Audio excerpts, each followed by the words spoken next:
It's no secret that Tiana's Bayou Adventure is an inferior successor when compared against its predecessor in Splash Mountain. So much so that one media outlet dubbed it a necessary downgrade. But one family riding the infamous log flume decided that they had had enough, taking matters into their own hands by attempting to disembark mid-ride. Let's talk about something you should never ever do, even if it is Tiana's Bayou Adventure, here on That Park Place. Shout out to this guy. Guest with child jumps out of log and wanders for 40 minutes on Tiana's Bayou Adventure. Wow. This one from Gretchen McNermott from WDWNT. Pictures of another guest incident at Walt Disney World have been posted on Facebook, sharing a story of a guest who stopped Tiana's Bayou Adventure for 40 minutes because he refused to get back in the log. Sir, we're going to need you to get back in the log. Sir, please return to your vehicle at once. Please return to your vehicle at once. Por favor. Anyways, in an anonymous post to the Walt Disney World Tips and Tricks public Facebook group, a user shared a story and images of sitting on Tiana's Bayou Adventure during another guest incident. The post has since been deleted from the Facebook group. According to the original post, the user was riding Tiana's Bayou Adventure in Magic Kingdom when the attraction briefly paused. After roughly 10 minutes of sitting in place, okay. Briefly and 10 minutes. That's forever in theme park time. I guess That's a lot. A guest jumped out of the ride vehicle with his young child and began walking on the pathway to the right of the log. The post says it appeared the man was looking for an attraction exit as he turned on his phone flashlight and began shining it in the faces of guests still seated. Looking at this right here, that's not the final lift hill, right? That looks to be one of the that might be right before she shrinks everybody, right? Yeah, that's right before she shrinks everybody.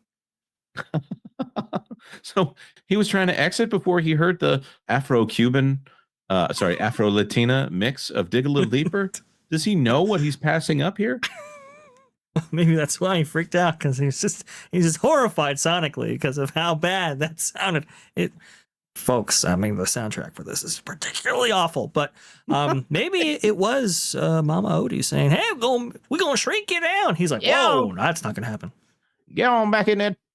Anyways, cast members turned on the ride speaker and asked the guests to sit back in the log 3 separate times, but the man continued to ignore their requests. Eventually, the cast members told the man to stay where he was. "Stay where you are, sir." And someone would come to escort the guest and his child out shortly. According to the poster, the entire incident took between 30 and 40 minutes, otherwise known as brief, yeah. Since the ride could not move while a guest was wandering the attraction, all of the logs were frozen in place during the whole incident. All of the logs? Wow. That's getting Tafiti all blocked up there. That is tragic. The post concludes with a plea for guests to follow the rules and stay inside their ride vehicles while at Walt Disney World or any theme park. Let's read the actual post. Shout out to this guy. I love that. That's to me, that's like a comedian on stage who held up everyone on Tiana's for 30 to 40 minutes because he and his son jumped out of their log. First of all, minimum. We need to shave 10 minutes off of this. So 20 to 30 minutes, because they were already stopped for 10. And who knows how much longer they would have been stopped. I'm not justifying this. Don't get out of your ride vehicle at a Disney park. Don't get out of your ride vehicle at any park.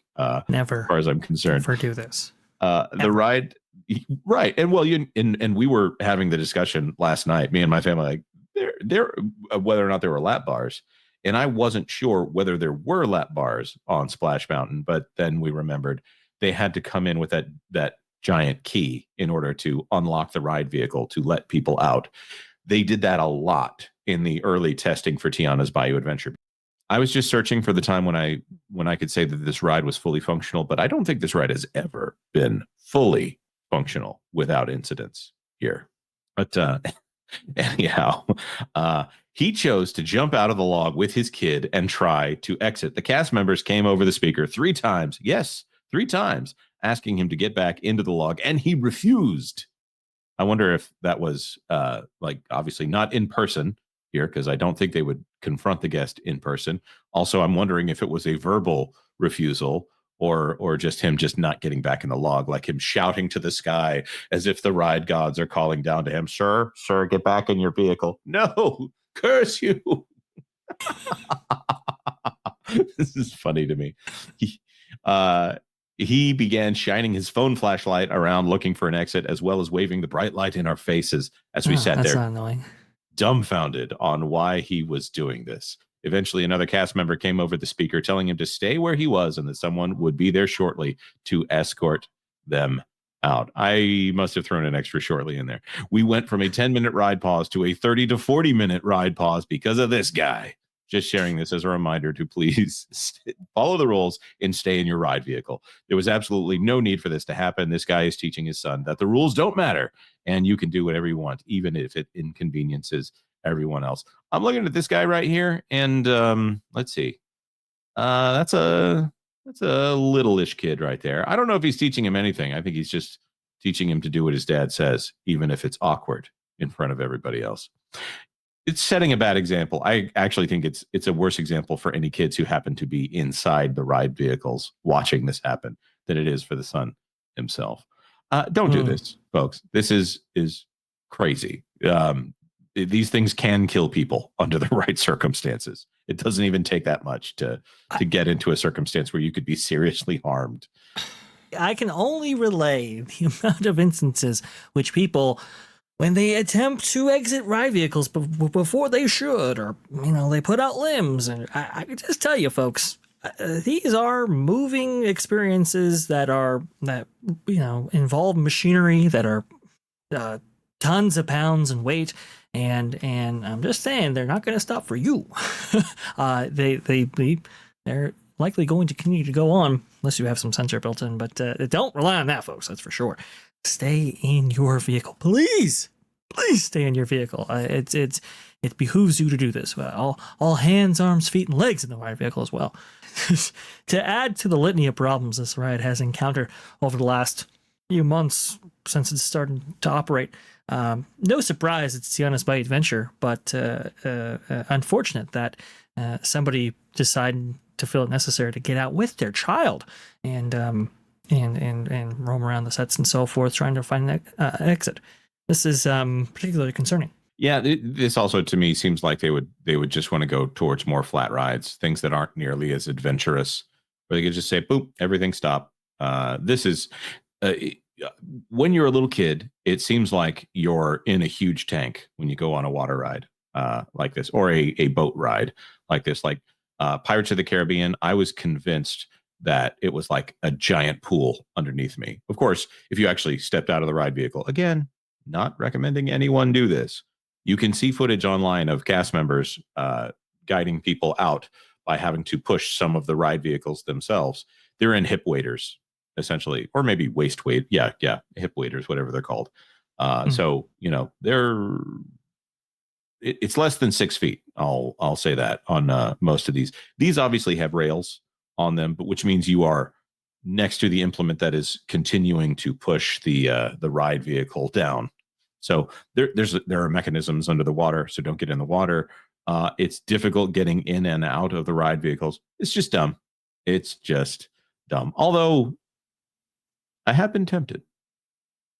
It's interesting you say that, Jonas, because famously, Steven Spielberg does not actually endure the drop on Jurassic World or Jurassic Park, the River Adventure ride. He famously has the team member stop the ride for him, and he exits out before that drop. So that's pretty funny every single time he's ridden on it. It's interesting. I'm very squeamish about fast rides. I'm not even sure I'm going to go down this 83-foot drop. I'm not quite sure if I could. I've never been down an 83-foot drop before in my life. So I might just have them let me off before the drop occurs. This is also why Universal is wanting to lock down every single person that actually experiences their attractions, especially their slow-moving ones like Secret Life of Pets, for example, and soon to be Yoshi at Epic Universe. We were just talking about full-frame guests and so forth. Why are they locking down so hard? This is why. Yeah. That's Universal is very serious about safety. And they just had a huge lawsuit against them that went in the plaintiff's favor because of the way that I don't know if they're a magnet for all this stuff. Their rides are generally more intense, and there have been much more visible incidents that have gone wrong at Universal Parks. So Universal is super serious about all that. There's a reason that they make you put everything into a locker there at Universal. That being said, hey, Ronan Bunny for $4.99, 5 nights at Froggy's, or should I call it 5 nights at Louie's? Either way, this ride has turned into Freddy Fazbear's Log Flume. It's not a bad idea. There's probably a video game in that. I mean, if you're in the log flume, but you have to get out of the log flume in order to go through the level. That's I think there's the potential of a real attraction there. A real video game. Did you ever hear of the concept before Splash Mountain, in which you would board log vehicles, but you had like rifles and you would like you would shoot at bears that were like in the forest and so forth? Did you ever hear about that concept? No, I had not. Would it be light guns like the shooting arcade that they just got rid of? Yeah, like Space Racer Spin, but like this was like way before that, and it was a pretty ambitious attraction. Like, the idea was that it was part of Bear Country, right? And so they wanted to incorporate it into that land, and so this was their way of doing that. I guess the bears were making moonshine or something. I mean, it was quite something. Yeah, it was pretty awesome. The bears were making moonshine, so it's basically a temperance movement ride. You're trying to keep those bears on the straight and narrow. I guess so. It's a completely different company than it used to be. That's hilarious. Thanks for watching That Park Plays News. For more information, consider checking out www.thatparkplace.com. And don't forget to subscribe, share, like, and send this out on your favorite social media account.